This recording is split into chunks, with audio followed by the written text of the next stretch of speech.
Say hi. Hi. Guys, guess what? We're going, I'm going to Portugal. Portugal. Okay, bye, love you. A review on the Portugal. I just wanted to do a little review on the Portugal. Hi you guys, it's Hallie Stevie. I just wanted to do my own little review on the EF Ultimate Break Portugal Getaway. I went on it maybe 2-3 weeks ago by now, and I had the best experience, and I'm not like an ambassador or anything. I just had so much fun and I wanted to come on here and talk about it. Because before going on my trip, I know I watched so many EF Ultimate Break videos to like kind of get a gist of like what my trip was going to be like and how much fun these other people had, to see if I was spending my money in the right areas. So I pulled it up on my computer so I can like walk you through day by day the itinerary versus like what we did, what I did, what I liked, what I didn't like, what I would change, what I would do again, all the things. So going into this EF Ultimate Break Portugal Getaway, it's one of their newer trips, and I did choose to do the essential. So that's going to be more like hostel style versus hotel if you do the plus trip. I don't have an issue with hostels. I will say some people prefer to stay in hotels and maybe have their own room or share with a friend. I did this trip solo, so I almost liked the hostel because it helped force me to get to know new people more, especially because we were in like a close proximity. So I liked it. Keep that in mind when you're choosing like an essential or a plus trip.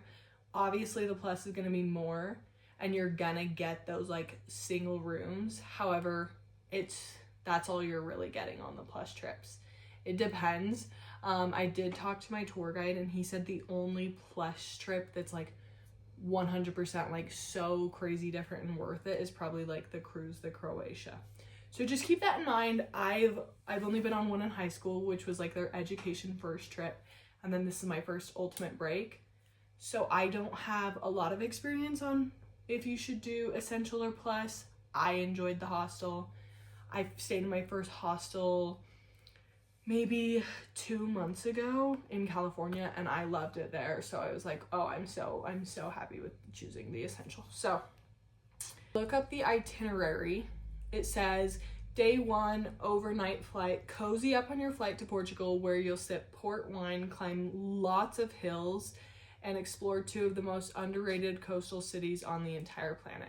So I didn't have an overnight flight. I think I went to the airport at like 9 a.m, flew out at 12, landed in Newark around 7 p.m. So I guess it was overnight. Yeah, I'm being dramatic. It didn't feel overnight to me, but it was technically overnight. So I landed in the Newark airport around 7 p.m. I looked at the group chat for EF Ultimate Break, which is one thing that I love that they do. They put us in like a group chat with the solo travelers you're going to be going with, and like anybody who might be still going with friends, they'll be in the group chat. And I open it up when I land my layover before I go to Portugal. And I see, hey guys, like I'm at the Newark airport. Is anybody else here? And I'm like, oh, this will be awesome. I can make a friend before I get to Portugal on my trip. And it will just like make me feel a lot better. So I'm like, yeah, like I'm here. Like we should meet up. Let's grab a drink. So we met up. We got a couple drinks and we just got to know each other before getting there, which kind of like released some of the jitters. It made me feel a lot better about traveling alone. I don't really have issues about traveling alone. I'm not really scared about being alone. A lot of people are, and that's like a super uncomfortable feeling. For me personally, I would say I'm more uncomfortable, like more scared to like go skydiving than go on a trip alone, which like I feel like is common sense. Like everybody should feel that way in my opinion, but some people are really scared of doing things alone, which is like all the more reason you should do it, all the more reason you should book the solo trip. I will mention the ultimate break is 18 to 35, but they do have a couple other branches off of EF tours. I think it's like I can't remember the names of them, but it's different age ranges, so you can go with the whole family if that's something you'd want to do. I do love the ultimate break. It introduced me to a lot of cool people. I made a lot of good friends. So we get there, we have a couple drinks, and then we go back to our plane, board the flight, and it's like exactly what they said, an overnight flight. So we get there around 9 a.m. We can't check into our hostel yet because we're a little bit early. So we drop our bags off. I did have a coat at this point because I just wanted to be safe. I went in like October, so I knew it was going to be kind of rainy. I was wearing my coat because I know in the airport I get cold. Unfortunately, I hadn't put my rain jacket on, and I left my bag at the hostel, and it started like soaking. Like, it was raining so hard. It was pouring. Nobody really does lunch until 12, so there's nowhere to really go because breakfast is over and nobody's really eating lunch. So me and my friend Paulina, we walked around for a while. She's my new friend. She's so cute. Maybe I'll add a picture. But she's literally so cute, and I'm so happy we became friends. We walked around for a while until I was literally drenched, and we were like, you know what? Is it too early to start? So we went in somewhere, we got ourselves a little drink, and we chatted for a little bit until we could check in. We were super close to hostel at that point, so we were the first people to go back and check into our rooms. Unfortunately, since we had met on the trip, we weren't able to say, hey, like, I want a room with her. So we did go into 2 separate rooms. It was like an 8-bedroom bunk dorm situation, but it was such a nice hostel. Stayed in a lot of different hostels, but this one was really nice. The bathroom was included. Guys, we're going out tonight. Okay, we're gonna do a fit check. I already did one, but we're gonna redo it, so just pretend like you didn't see it. Aloe, undie, kidding. Jacket, Zara, turtleneck, I don't know, like, don't ask. Urban, Mexico, Hip and Humble, my ex-boyfriend, Mexico, CTR ring, Hip and Humble, earrings, TJ Maxx. Bye. It had like multiple showers in there, multiple bathroom stalls, super nice. It was one of those that definitely has like closings on the bunk beds, which I've been to a couple hostels that didn't really have that or didn't have like a great situation. It was super good. The one thing that I will say about this hostel, and let me tell you the name of it, the Central House Porto. I will say I love this hostel.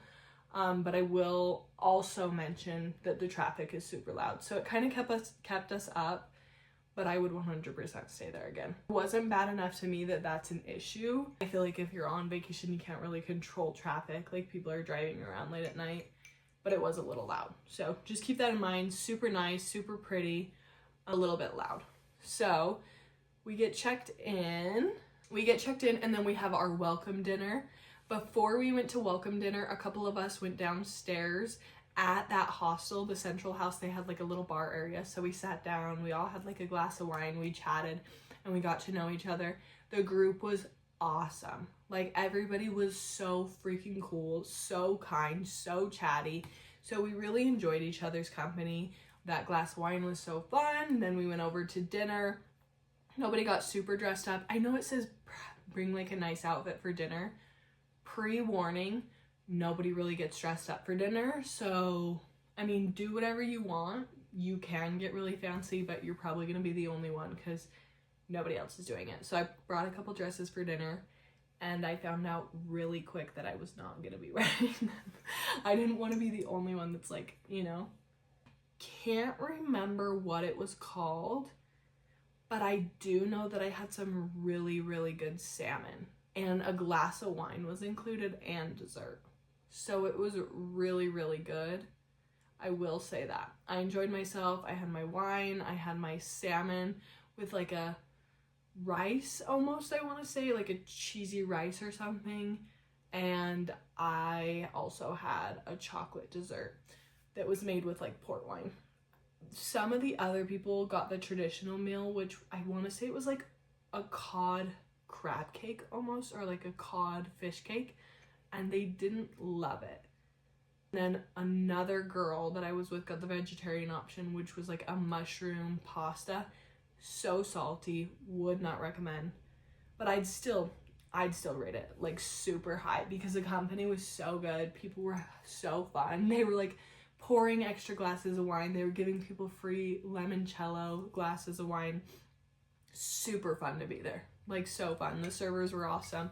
Really enjoyed it. So then we went back to the hostel, the central house. We chatted, we played board games, we just got acquainted, and then that night we went to bed pretty late. We were all just having so much fun. And then the next morning we woke up bright and early. I want to say around like 8:30 a.m. And the nice thing is your tour guide will message in a WhatsApp group chat and be like, hey guys, this is when we're starting tomorrow. Meet you at breakfast at this time, blah, blah, blah, blah. So we headed down to breakfast. The breakfast food wasn't my favorite, but that's because I don't love breakfast food.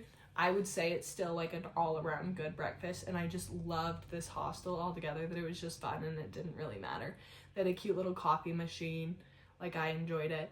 I want to say that our tour guide took us on this walking tour with a local guide, and we just met and we walked around and we kind of learned about the history. She was so cute. She told us about food. There's like a local cuisine in Porto. Please tell me it's Porto. Yeah, there's like a local cuisine in Porto. It translates to the little French girl. I can't remember the Portuguese name for it. Basically, it's like a sandwich with almost like a steak, chorizo, sausage, ham, bread, cheese, egg, and like a tomato soup. I will say it might not be my thing, but it could be yours. It's like a really popular dish around there. The girl I was with, me and her went with a big group of people, and we got it just like the steak and the sausage and no cheese and stuff, and it was just like a sandwich, and it was really good. I can't remember where we got it, but I did love it. We met some missionaries there, which was so cool. Like, being someone from Utah, I was like, what are the odds we run into them? So that was fun. From there, we had a spur of the moment decision, and we were like, what a joke it would be to get matching tattoos with strangers. We did it. We sent it. We got matching tattoos. Our tour guide was always like, bees in the trap, bees. So we all got bees. It was just the four of us, I want to say, and mine's back here. Maybe I'll insert a picture right here. But no, yeah, so we all got matching tattoos of bees. Mine was red. Everybody else, I want to say, got black ink. But they were so cute. That was so fun. We had the best dinner. One of the best dinners I had that night. Right on the river. Outside, it did start getting rainy and cold, but we had these sangrias that had like passion fruit in them. Oh my gosh. And we ordered family style, so just a bunch of stuff, because you kind of have to pay together in Europe. So that was fun. We got like pizza, octopus. We were gonna get lasagna, but then we changed our mind. So many good things. The food was way different than I expected. I kind of thought it would be more like Mexican food because it's right by Spain, but it's nothing like that. Like, not like that at all. And I do have to say, like, I didn't really research anything about Portugal before going, so it did catch me off guard a little bit. But nevertheless, like, I loved it. I had so much fun. But if you don't like seafood, please keep that in mind. Maybe bring extra snacks, because you're gonna have a rude awakening. And then we did the same thing that night. We went down to the bar area, we got a couple drinks, and we stayed up late with everybody we were on tour with. And we had so much fun. We laughed, we played card games. Then the next day, day 4, so it's our third day in Porto, but day 4 of the trip, because first day was travel day. That's when you have the optional wine tasting in Douro Valley. So originally, this wine tasting thing was supposed to be on like a boat, and you do the whole situation, you have the wine tasting, and it's supposed to be beautiful. I did not get informed, or I did and I wasn't listening, that it went from the boat thing to just like going to the winery and getting the full experience. I wasn't aware that that's what was happening. So I was a little sad when we got there and we didn't like go on a boat or anything, but at the same time, it had been raining all day, so I probably would have froze to death. I will say this optional tour was like $125. I think I would have been okay with not going, which makes me sad because it wasn't bad. It was actually really cool to like see how the wine was made and where they keep everything and all of that, but it was just a lot of driving for not a lot to do, kind of in the middle of nowhere. I was a little disappointed by it, and I've heard a lot of previous people that have gone on this trip have also been disappointed by it. I have never been to a winery, so I have nothing to compare it to. Let's keep that in mind. If you haven't been to a winery, I say you 100% should go and at least give it a shot. But I was slightly disappointed. That night we had mentioned to our tour guide, we were like, okay, like we're trying to have fun. Like this is a big trip. So he pulled some strings and got us bar hopping passes. So fun. So much fun. So it was $15 for like 5 bars and a club, and it included 6 drinks, which was way too much. And we had to be up at 8 a.m., but this tour went till 6 a.m. Let's keep that in mind. Like, huh? Like we were DCC, like we were passing away. I could have done with maybe three drinks and got home just fine, but no, it was so fun. We went from place to place. The club or the nightlife is so different there. Here people start around 8, there people start around like 12, like midnight. Like you're going night to morning. Luckily we had a bus ride to Nazar the next day and we got to sleep in quite a bit. This is day 5. It was a little sad because but it was also like cloudy and not super warm, so I didn't get the full experience. Like I would have loved to like roll around the beach and have a ton of fun and like go up and see how high the waves are. I think that's the spot where they have the like 100-foot waves, which is super cool, biggest in the world. But I was feeling like crap. We did go out to eat there too, and they had this fish rice stew thing, which was not my favorite. I'm okay with seafood. Like I can do most seafood, but this one was pushing it a little bit for me, so I didn't really get into it. But they did bring out like an octopus ceviche, which I was super into. It was super good. I liked that. And then they had like clams, I think the table ordered, and those were pretty good too. Not like super my thing, but not bad. And we had 2 hours there. Then we got back on the bus and we headed to Lisbon. And when we got to Lisbon, we kind of went around, we hung out, we went shopping. Like it was super fun. Remember me and my friend had some really good Italian food and like limoncello drinks. And the guy gave us like a free dessert. It was a tiramisu. It was so good. And then wrapping up the night, I did some card games. But I ended up having to leave the trip a little early, so I couldn't finish it up.